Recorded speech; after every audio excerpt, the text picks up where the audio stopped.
ರಸ್ತೆ ಎಳೆಯುತ್ತೆ. ಈ ಸಿಮೆಂಟ್ ರಸ್ತೆ ನಿಮ್ಗೆ ಖುಷಿ, ಆದ್ರೆ ಮುಂದಿನ 10 ವರ್ಷದಲ್ಲ ಅದು ನಾನು ಕೇಳ್ತೇವೆ. ಇವತ್ತು 5,20,00,000 ಹಾಕಿ ಇವತ್ತು ಈ ಕಾಮಗಾರಿಗೆ ಭೂಮಿ ಪೂಜೆ ಮಾಡಕ್ಕೆ ಬಂದಿದೆ. ಮುತ್ತುಂಗೆರೆಗೆ ಇದು 2ನೇ ಕಾಮಗಾರಿ. ಒಂದು ನಿಮ್ಮ ದೇವಸ್ಥಾನದಕ್ಕೆ ನೀರು ನುಗ್ಗೋದಕ್ಕೆ ಶಾಶ್ವತವಾಗಿ ನಿಲ್ಲಿಸಿದೀವಿ 5 ಕೋಟಿ ಹಾಕಿ. ಈಗ ಇದೊಂದು 10 ಕೋಟಿ ಮತ್ತೆ ಒಳಗಡಿನ ಕಾಮಗಾರಿಗೆ ಆಗಿವೆ ಒಂದೊಂದು. ಎಲ್ಲವೂ ಆಗಕ್ಕಾಗಲ್ಲ. ನೀವು ನನ್ನ MLA ಮಾಡಿರೋದು ಫಸ್ಟ್ ಟೈಮ್. 3 ವರ್ಷದಲ್ಲಿ ನಿಮ್ಮ ಊರಿಗೆ 10-10.25 ಕೋಟಿ ರೂಪಾಯಿ ದುಡ್ಡನ್ನ 100 ವರ್ಷದಲ್ಲಿ ಹಾಕ್ದಿರೋ ಒಂದೇ 3 ವರ್ಷದಲ್ಲಿ ಹಾಕಿದ್ವಿ. ನಿಮ್ಮ 10 ಕೋಟಿ ಯಾವ ಸರ್ಕಾರದಲ್ಲಿ ಯಾರ ಹತ್ರ ತಗೊಂಡ್ಬಂದಿದ್ರಿ? ಯಾವ್ದಾರ ಒಂದು ಮತ್ತೆ 10 ಆದ್ರೆ ಸ್ವಲ್ಪ ಹಳ್ಳಿಯವರು ತಾಳ್ಮೆಯಾಗಿರ್ಬೇಕು. ಎಲ್ಲ ನಾಳೆ ಬೆಳಗ್ಗೆನೆ ಆಗ್ಬಿಡ್ಬೇಕು ಅಂದ್ರೆ ಯಾವುದು ಆಗಲ್ಲ. ಒಂದೊಂದೇ ಈಗ ಶಾಶ್ವತವಾಗಿ ಆಗುವಂತ ಕೆಲಸಗಳನ್ನ ಮಾಡ್ತಾ ಇದ್ದೀವಿ. ಇವತ್ತು 5 ಕೋಟಿ ರೂಪಾಯಿ ರಸ್ತೆ ನಿಮ್ಮ ಊರಿನ ಒಳಗಡೆ ಸಿಸಿ ಚರಂಡಿ ಮತ್ತೆ ಸೇತುವೆ ಆಗುತ್ತೆ.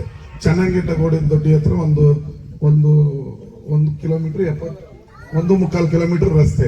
ನಮ್ಮ RG ರೆಸಾರ್ಟ್ ಹತ್ರ ನಿಮ್ಮ ನೀರು ಬರೋ ಕಾಲುವೆಯನ್ನು ಮಾಡ್ತಿದ್ವಿ. ಈಗಾಗಲೇ ಡನಾಯಕ್ಪುರ ಈಚೆಕೆರೆ ರಸ್ತೆಯನ್ನ ಮಾಡ್ತಾ ಇದೀವಿ. ಈ ಮಾಡದೇ ಇರೋರು ತುಂಬಾ ಮಾತಾಡ್ತಾ ಇರ್ತಾರೆ. ಮಾಡೋರು ನಾವು ಬೆಳಿಗ್ಗೆ ಭೂಮಿ ಪೂಜೆ ಮಾಡಕ್ ಟೈಮ್ ಇರಲ್ಲ.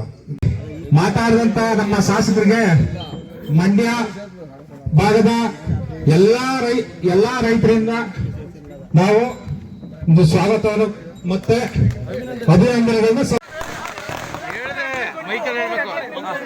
ಮೈಕಲ್ ಹೇಳಪ್ಪ. ಎಲ್ಲ ಅಗ್ಲಕ್ಕೆ ನಿಂತ್ಕೊಳ್ಳಪ್ಪ. ಜನಗಳು ದಯವಿಟ್ಟು ಸ್ಥಳಾವಕಾಶ ಮಾಡಿಕೊಡ್ಬೇಕು. ಅಗ್ಲಕ್ಕೆ ನಿಂತ್ಕೊಂತ ಹೇಳಪ್ಪ. ಹಾರ ಹಾಕೋರು ಕಾಣ್ಲಿ. ಸೈಡಿಗೆ ನಿಂತ್ಕೊಂಡು ಹಾಕೋಣ.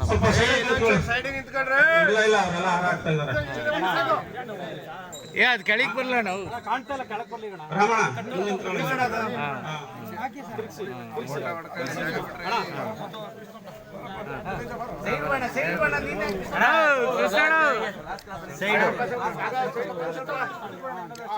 ನೋಡಿ ಈ ಕಡೆ ನೋಡಿ.